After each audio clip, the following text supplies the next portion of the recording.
یہ جو مرد کو اللہ تعالیٰ نے فضیلت عطا فرمائی ہے کہ جتنے بھی انبیاء علیہم الصلاۃ والسلام تشریف لائے وہ سب مرد تھے، تو اللہ تعالیٰ نے مردوں کو فضیلت عطا فرمائی ہے۔ ایک یہ وجہ ہو گئی مرد کو امیر مقرر کرنے کی۔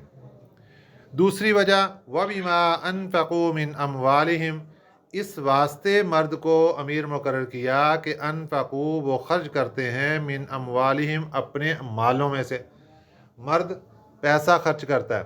تو یہ ڈیوٹیاں ہیں کہ مرد کا کام ہے کہ باہر کے جتنے بھی معاملات ہیں کمائی کرے، روزگار کرے، تجارت کرے، اور چاہے وہ ملازمت کرے وہ پیسہ کمائے، اور عورت کی ڈیوٹی یہ ہے کہ وہ گھر کا نظام سارا چلائے، جس میں کھانے پینے کا آ گیا، بچوں کو سنبھالنے کا آ گیا، سارے معاملات۔ تو مرد کی ڈیوٹیوں میں وَبِمَا أَنفَقُوا مِنْ أَمْوَالِهِمْ کہ مرد کو جو امیر مقرر کیا گیا اس کی ایک وجہ یہ کہ یہ افضل ہے عورت سے، دوسری وجہ یہ ہے کہ یہ اپنے مالوں میں سے خرچ کرتے ہیں، نان و نفقہ کے طور پر، حق مہر کے طور پر، دیگر اخراجات کی مد میں۔ یہاں تک تو ایک مسئلہ مکمل ہو گیا کہ مرد کو اللہ تعالیٰ نے امیر مقرر کر دیا۔ اس کے بعد اگلی آیات مبارکہ میں جو عورت ہے اس کی دو قسمیں اللہ تعالیٰ نے بیان فرمائی۔ ایک تو عورت وہ ہے جو نیک ہے، فرما بردار ہے، تابع فرمان ہے، اور ایک وہ عورت ہے جو نافرمان ہے، خاوند کو بھی ناک کے چنے چبائے ہوئے اور ادھر سے اللہ تعالیٰ کی بھی نافرمانی، نبی پاک صلی اللہ علیہ وسلم کی بھی نافرمانی۔ تو دونوں قسم کی خواتین کا اس کے بعد اللہ تعالیٰ تذکرہ فرما رہے ہیں۔ تو پہلے تذکرہ آ رہا ہے ایک نیک خاتون کا، فالصالحات، صالحات کہتے ہیں نیکی کرنے والی، قانتات تابع دار، فرما بردار۔ اب ہمیں کیا چاہیے کہ جب ہم قرآن پاک کے احکامات پڑھیں اور کسی جگہ قرآن پاک کسی کو اللہ تعالیٰ کی طرف سے انعامات دینے کا اعلان فرما رہا ہے کہ فلاں فلاں کام جو کرے گا اس کو فلاں انعام ملے گا، تو ہمیں چاہیے کہ ہم اپنی لسٹ کھول کے دیکھیں کہ ہم کس کیٹیگری میں آ رہے ہیں، کیا ہم ان انعامات کے مستحق بن رہے ہیں یا جو کمی بیشی ہے۔ جو کمی بیشی رہ جائے اس سے اللہ تعالیٰ سے معافی مانگیں، اور معافی مانگ کر اپنے آپ کو اس فہرست کا حصہ بنائیں جس میں اللہ تعالیٰ انعام دینے والے ہیں۔ فالصالحات، سب سے پہلی صفت نیک ہو، قانتات، دوسری صفت فرما بردار تابع دار، تیسری صفت حافظات للغیب بما حفظ اللہ، حافظات وہ حفاظت کرنے والی ہے۔ دو چیزوں کی حفاظت کی طرف یہاں پر اشارہ ہے، ایک ہے مرد کا جو مال ہے، کمائی ہے، گھر بار ہے، اس کی حفاظت، نمبر دو مرد کی عزت کی حفاظت، آبرو اور عزت کی حفاظت، یہ ہے حافظات، یہ تیسری صفت۔ للغیب، عدم موجودگی میں، غیر موجودگی میں، مرد موجود نہیں گھر میں اور اس کی غیر موجودگی میں وہ عورت حافظات حفاظت کرنے والی ہے، مرد کے مال و دولت کی، گھر بار کی، اس کی بھی حفاظت کرتی ہے اور اس کی عزت آبرو کا بھی خیال رکھتی ہے۔ بما حفظ اللہ، اس وجہ سے کہ اس کا اللہ نے حکم دیا ہے، اللہ کے حکم کی وجہ سے وہ یہ سارے کام کرتی ہے۔ ایک قسم کی تو یہ عورت ہے جس کے اندر یہ صفات پائی جا رہی ہے، نیکی بھی خوب کرتی ہے، فرما بردار بھی خوب ہے، اور حفاظت بھی کرنے والی ہے۔ یہ نیک عورت ہے، اس کو اللہ تعالیٰ نے کیا کیا فضائل مناقب دیے یہ آگے جا کر عرض کرتے ہیں۔ اس کے بعد دوسری عورت آ گئی، واللاتی تخافون، وہ عورت تخافون کہ تمہیں ڈر ہو، نشوزہن، ان کی نافرمانی کا۔ نشوز ایسی عورت جو کہ نافرمان بن جائے، اپنے شوہر کے کہنے کار میں نہ رہے، اس کو ناشزہ کہا جاتا ہے، نافرمان عورت۔ واللاتی تخافون، وہ عورت تخافون کہ تمہیں ڈر ہو، نشوزہن، ان کی نافرمانی کا۔ اب اس نافرمانی کے اندر آگے تفصیل یہ ہے کہ ایسا کام وہ کرے جو کہ گناہ کا کام ہو اور اس میں خاوند کو دلی طور پر تکلیف پہنچ رہی ہو، دوسرے لوگوں کے بھی حق تلفیاں ہو رہی ہوں، تو ایسے معاملات میں خاوند کے لیے کیا حکم ہے یہ ذرا سن لیجئے۔ سب سے پہلا حکم فَعِظُوهُنَّ، اس عورت کو، ان عورتوں کو نصیحت کرو، پہلے پیار سے بٹھا کے سمجھاؤ، زبان سے سمجھاؤ ان کو۔ فَعِظُوهُنَّ، ان کو سمجھا دو۔ اگر تو بات آ گئی تو بہت بہتر، مبارک۔ اگر بات نہیں آتی تو دوسرا سٹیپ یہ ہے کہ وَاهْجُرُوهُنَّ فِي الْمَضَاجِعِ، وَاهْجُرُوهُنَّ، علیحدہ کر لو ان سے، جدا کر دو ان کو، فی المضاجع، بستر سے، ان کو اپنے بستر سے، بیڈ سے علیحدہ کر دو۔ یہ بھی عورت کو ایک اشارہ ہوتا ہے، اس کو تنبیہ ہوتی ہے کہ سمجھ جا جو تو نافرمانیاں کر رہی ہے، ان نافرمانیوں کی بنا پر تو اب اس خاوند کے ساتھ رہنے کے لائق نہیں رہ رہی۔ تو یہ اشارہ ہے، پہلے زبان سے سمجھانے کا فَعِظُوهُنَّ، دوسرا وَاهْجُرُوهُنَّ فِي الْمَضَاجِعِ، اب کیا کرنا ہے کہ بستر اس کا الگ کر دینا ہے۔ اور تیسرا پھر اس کے بعد اگر پھر بھی بات نہیں آ رہی، معاملات وہیں کے وہیں جوں کہ توں آگے بڑھتے جا رہے ہیں، کام خراب ہو رہے ہیں، تو فرمایا وَضْرِبُوهُنَّ، پھر ان کو مارو۔ یہ جو قرآن پاک کا لفظ ہے نا وَضْرِبُوهُنَّ، میرے آقا صلی اللہ علیہ وسلم نے جب یہ مسئلہ بیان فرمایا کہ سب سے پہلا جو فَعِظُوهُنَّ، ان عورتوں کو نصیحت کرو، دوسرا فرمایا کہ ان کے بستر جدا کر دو، اور تیسرا فرمایا کہ ان کو مارو، یہ جو مارنا ہے یہ اجازت ہے، لیکن میرے آقا صلی اللہ علیہ وسلم نے اس کو پسند نہیں فرمایا، یہ اچھا نہیں ہے۔ اب اجازت ہے، کہاں تک اجازت ہے کہ چہرے پر نہیں مارنا، ایسا نہیں مارنا جس سے زخم ہو جائے، یعنی اس میں انتقامی کارروائی نہیں ہے۔ دیکھیں دو چیزیں ہیں، ایک بندے کو غصہ آیا اور اس نے انتقام کے اندر آ کر مارا، تو یہ مارنا تکلیف کا زیادہ سبب بن جائے گا، اس سے بچنا چاہیے۔ ہم نے کس لیے مارنا ہے؟ اس کو نصیحت دینے کے لیے۔ وہ جانور نہیں ہے کہ ڈنڈا اٹھایا اور اس کی پٹائی شروع کر دی، ایسا ماریں گے تو ظالم بن جائیں گے، اور کل قیامت کے دن اللہ تعالیٰ کے ہاں اس بات کا جواب دینا پڑے گا۔ جو قرآن پاک نے اجازت دی ہے وَاضْرِبُوهُنَّ، وہ صرف ہے تنبیہ کے طور پر، اس میں جانوروں کی طرح ڈنڈے لے کر یا ہاتھوں کے ساتھ یا لمبا کر کے مار پٹائی کرنا، اس کی شریعت نے بالکل اجازت نہیں دی، یہ بالکل منع ہے۔ اگر کوئی خاوند عورت کے ساتھ یہ معاملہ کرتا ہے، پٹائی کرتا ہے، مارتا ہے، تو وہ خاوند کل قیامت کے دن اللہ کی عدالت میں اس بات کا جواب دے گا، بالکل اجازت نہیں ہے مارنے کی۔ یہاں پر جو مارنے کا ہے یہ صرف تنبیہ کے طور پر ہے۔ اگر پھر بھی وہ عورت باز نہیں آتی تو پھر قرآن پاک نے اس کو بالکل علیحدہ کرنے کا، اب راستے جدا کر دو بھائی، طریقے بتا دیے، زبان سے سمجھا کے بھی دیکھ لیا، بستر اس کا الگ کر کے بھی دیکھ لیا، تھوڑا سا مار پیٹ کے تنبیہ کے طور پر بھی دیکھ لیا۔ اب تمہاری ذمہ داری یہ تھوڑا ہے کہ نہیں سٹ آ رہی تو بس ڈنڈا لے کے اس کی پٹائی شروع کر دو۔ بھائی اس سے بہتر ہے کہ تم علیحدگی اختیار کر لو۔ یہ جو روزانہ کی لڑائی اور روزانہ کا تماشا، دنگا فساد لگانا ہے، تو اس سے بہتر ہے کہ پھر علیحدگی ہو جائے اور اکٹھے رہنے کا کوئی جواز نہیں بنتا۔ فَإِنْ أَطَعْنَكُمْ، دیکھیں 3 سٹیپ تھے۔ سب سے پہلے نمبر پہ عورت کی نافرمانی سامنے آئی، زبان سے سمجھایا، زبان سے سمجھنے کے بعد پھر وہ اطاعت میں آ گئی، یا زبان سے نہیں سمجھی پھر بستر الگ کیا تو اطاعت میں آ گئی، یا پھر ہلکے پھلکی تنبیہ کی تو پھر اطاعت میں آ گئی۔ فَإِنْ أَطَعْنَكُمْ، پھر اگر وہ تمہاری اطاعت میں آ جائیں، فَلَا تَبْغُوا، تو تم نہ تلاش کرو، عَلَيْهِنَّ، ان پر، سَبِيلًا، کوئی اور راستہ۔ اب یہ کوئی بہانہ بنا کے، اچھا اب پھر ایسے کر رہی ہو، پھر ایسے کر، یعنی بلا وجہ ہی کوئی نہ کوئی بہانہ بنا کے، کوئی نہ کوئی بات کا بتنگڑ بنا کے اور اس کے اوپر چڑھائی شروع کر دینا، اور بلا وجہ کوئی نہ کوئی غصے کا بہانہ بنا کے لڑائی شروع کر دینا، بلا وجہ کوئی بہانہ بنا کے مار پیٹ شروع کر دینا۔ تو قرآن پاک نے منع فرما دیا، فَإِنْ أَطَعْنَكُمْ، اگر وہ تمہاری اطاعت میں آ جاتی، فَلَا تَبْغُوا عَلَيْهِنَّ سَبِيلًا، تو مت تلاش کرو ان کے بارے میں کوئی اور راستہ الزام کا۔ ان اللہ کان علیٰ کبیرہ، بے شک اللہ تعالیٰ سب سے اوپر ہے، علیٰ کبیرہ، سب سے اوپر بڑا ہے۔ تو اوپر ہونے کا کیا مطلب؟ جس طرح انسان اوپر بلندی پر بیٹھا ہو اور سب کچھ اس کے سامنے ہو رہا ہوتا ہے، اس کو نظر آ رہا ہوتا ہے، اللہ تعالیٰ فرماتے ہیں ہم بڑی بلندی پر ہیں، سب سے بڑے ہیں،